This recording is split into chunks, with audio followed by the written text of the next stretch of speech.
வணக்கம். நான் Vijayakumar. ABN films YouTube channel மூலமாக பிறப்பும் சிறப்பும் என்ற நிகழ்ச்சியில் மீண்டும் உங்களை சந்திப்பதில் மிக்க மகிழ்ச்சி. இன்றைய பிறப்பும் சிறப்பும் நிகழ்ச்சியில் நம்ம பார்க்க போகின்ற திரைப்பட பிரபலம் யாருன்னு பார்த்தீங்கன்னாக்கா கலாபவன் மணி அப்படிங்கிறது தான். ஜயம் ஜய ராம ஜயம் ஜய ரே சாரி ரிங் தரி ரிங் தரி ரே. இந்த புடி விட்டுட்டு வாங்குறான்னு சொன்னா விட்டுட்டு வந்து நிக்கிறீங்களா?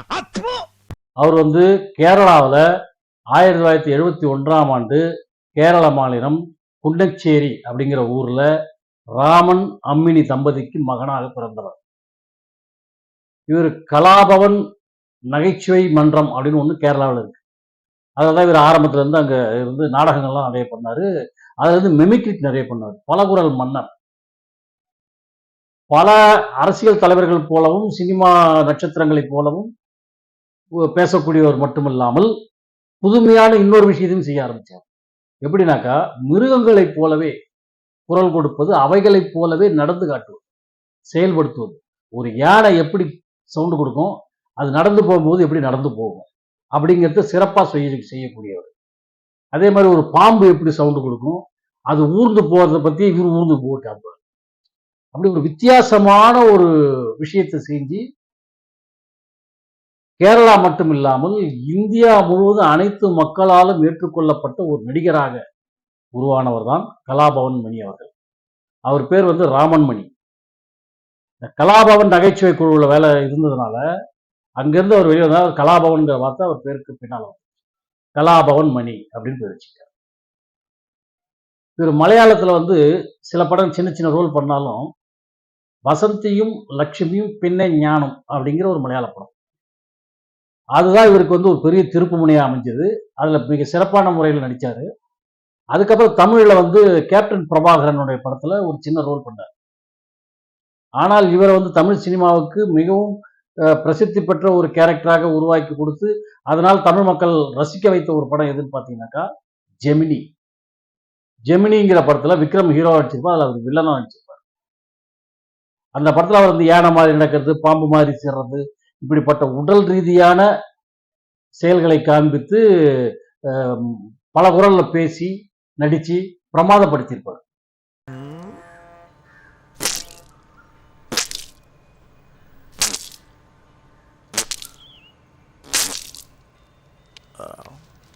இது பேரு கையே, ஜெமினியோட வலது கையே. ஜெமினி அந்த பச்சாவா? நம்பிக்கையான கை இது.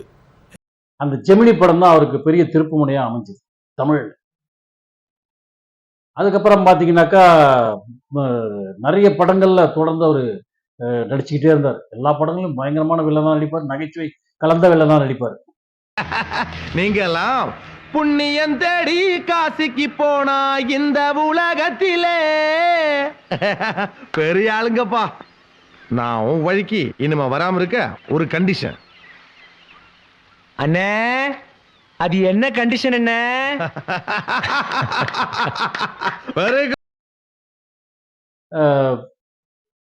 விஜய் படத்துல புதிய கீதை அப்படிங்கிற ஒரு படத்துல வில்லனா வந்திருப்பாரு.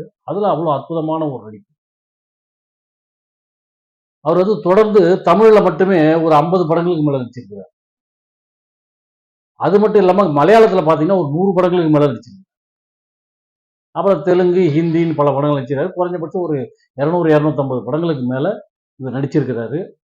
எல்லா படங்களிலுமே வித்தியாசமான கதாபாத்திரங்களாகவே ஏற்று நடிச்சிருக்கிறாரு. கண் பார்வையற்றவனாக நடிச்சிருக்கிறாரு. கொடூரமான வில்லனாக நடிச்சிருக்கிறாரு. அப்படியே குழந்தைகள் முதற்கொண்டு மொத்த பேரும் சிரிக்கக்கூடிய அளவுக்கு ஒரு நகைச்சுவை நடிகராக நடிச்சிருக்கிறாரு. இப்படி எந்த ஒரு பாத்திரத்தை எடுத்தாலும் அந்த கதாபாத்திரமாகவே மாறி ரசிகர்களை மிகவும் கவரக்கூடிய அளவிற்கு தன் நடிப்பை மெருகேற்றி கொண்டவர் தான் இந்த கலாபவன் மணி அவர். ரசிகர் மனசுல அவ்வளவு ஆழமா பதிஞ்சிட்டார். வேற எந்த நடிகர்களும் இவ்வளவு ஆழமா பதிஞ்சதா கிடையாது. ஏன்னா இவருடைய செயல்பாடுகள் அப்படி இருக்கும். மெமிக்ரிக்னா சும்மா வாயால பேசுறது மட்டும் கிடையாது, உடல் மொழியிலையும் அவர் செயல்படுத்தக்கூடிய திறமை படைத்தவர். அப்படிப்பட்ட கலாபவன் மணி அவர்கள் சாதாரண நடிகராக மட்டும் இல்லாமல் அவர் ஒரு சமூக சேவகராகவும் இருந்திருக்கிறார். நிறைய பேருக்கு நன்மை செஞ்சிருக்கிறார். குறைஞ்சபட்சம் அவருடைய உறவினர்களோ ஊர்க்காரர்களோ யாரோ ஒருத்தர் டெய்லி ஒரு 20 பேராவது அவரை தேடிட்டு போய் உதவி கேட்பாங்க, அவருக்கு உதவி செய்வார். அப்படிப்பட்ட உதவி செய்யக்கூடிய மனோபாவம் படைத்தவர்.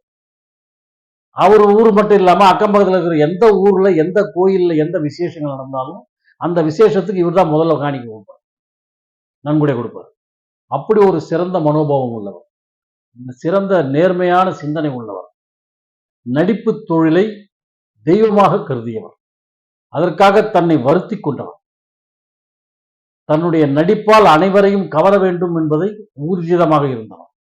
மிக சிறந்த ஒரு நடிகர், ஒரு சிறந்த ஒரு பண்பாளர், ஒரு சிறந்த மனிதர் திரு கலாபவன் மணி அவர்கள் பிறந்த இந்த ஜனவரி 1ஆம் தேதி தான் அவர் பிறந்தது. 1971ஆம் ஆண்டு ஜனவரி மாதம் 1ஆம் தேதி புத்தாண்டு அன்னைக்கு, ஆங்கில புத்தாண்டு அன்று தான் அவர் பிறந்தது.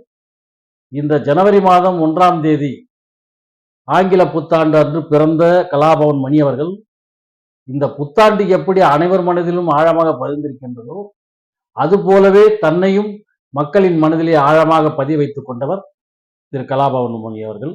இந்த புத்தாண்டு தினமாக இதை கொண்டாடினாலும் கலாபவன் மணி அவர்களின் ஞாபகமாக ஒரு பன்மொழி பலகுரல் மன்னனின் தினமாக இந்த ஜனவரி 1ஐயும் அந்த தினமாகவும் கொண்டாடுவோம் என்று கூறி விடைபெறுகிறேன். நன்றி, வணக்கம்.